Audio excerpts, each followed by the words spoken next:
नमस्कार। कैसे हैं आप लोग गाइस? उम्मीद करती हूँ आप सब लोग बहुत अच्छे होंगे।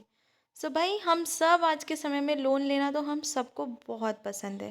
परंतु लोन लेने से पहले आप लोगों की ईएमआई का सही गणित जान लेना बहुत आवश्यक है। क्योंकि हम सबको इस बारे में बिल्कुल भी ज्ञान नहीं होता है। हम सब लोन लेना पसंद करते हैं, लोन ले लेते हैं, पर ईएमआई की सही गणना कैसे करें? ये सबसे बड़ा सवाल होता है। तो चलिए आज मैं इस पर आपकी इस क्वेरी पर एक रोशनी डालने वाली हूँ और काफ़ी इंटरेस्टिंग वीडियो नॉलेजेबल भी रहने वाली है। तो चलिए वीडियो स्टार्ट करते हैं। लोन लेने से पहले ध्यान दें, महंगाई और बढ़ती ज़रूरतों के कारण कई लोग लोन लेने का निर्णय लेते हैं। यदि आप भी लोन लेने की सोच रहे हैं तो ये जानकारी आपके लिए महत्वपूर्ण हो सकती है। लोन लेने से पहले कुछ आवश्यक बातों का ध्यान रखना चाहिए ताकि भविष्य में आपको कठिनाइयों का सामना ना करना पड़े और आप आसानी से अपनी ज़रूरतों को पूरा कर सकें। इस वीडियो में लोन से संबंधित महत्वपूर्ण जानकारी दी गई है। ध्यान देने योग्य बातें क्या हैं, चलिए उस पर प्रकाश डालती हूँ। यदि आप लोन लेने का विचार कर रहे हैं तो आपको यह सुनिश्चित करना चाहिए कि आपकी मासिक आय का कितना हिस्सा लोन की ईएमआई में जाएगा।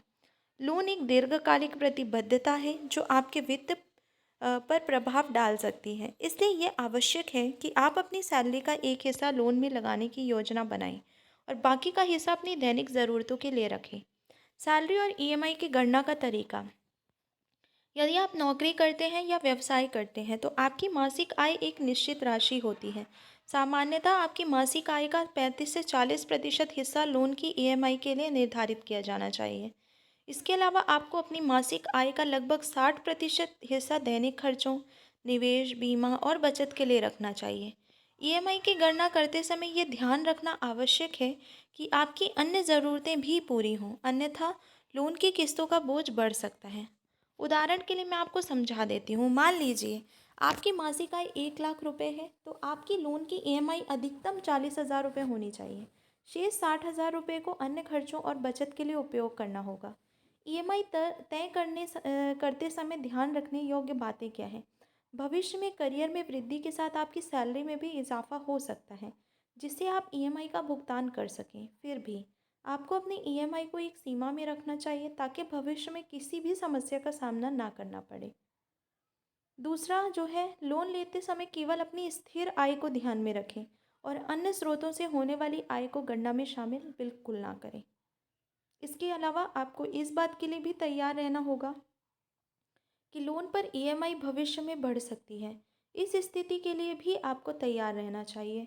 सो भाई, ये सारे तरीक़ों से अगर आप चीज़ें बहुत अच्छे से कैलकुलेट करते हैं, मैनेज करते हैं, आपका गणित बिल्कुल फिट बैठता है, तो कभी भी आपको, मुझे नहीं लगता, ईएमआई पे करने में बहुत ज़्यादा प्रॉब्लम फेस करनी पड़ेगी।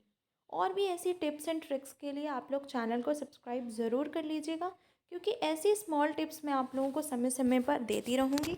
और बहुत सारे लोग इन छोटी छोटी बारीकी बातों को बिल्कुल नहीं बताते हैं, तो मुझे लगा क्यों ना आप लोगों के साथ इस पर बात की जाए। तो चलिए, और भी ऐसी वीडियोस के लिए आपको क्या करना है, चैनल से जुड़ जाना है। तो चलिए मिलते हैं अगली वीडियो में। जय हिंद, जय भारत।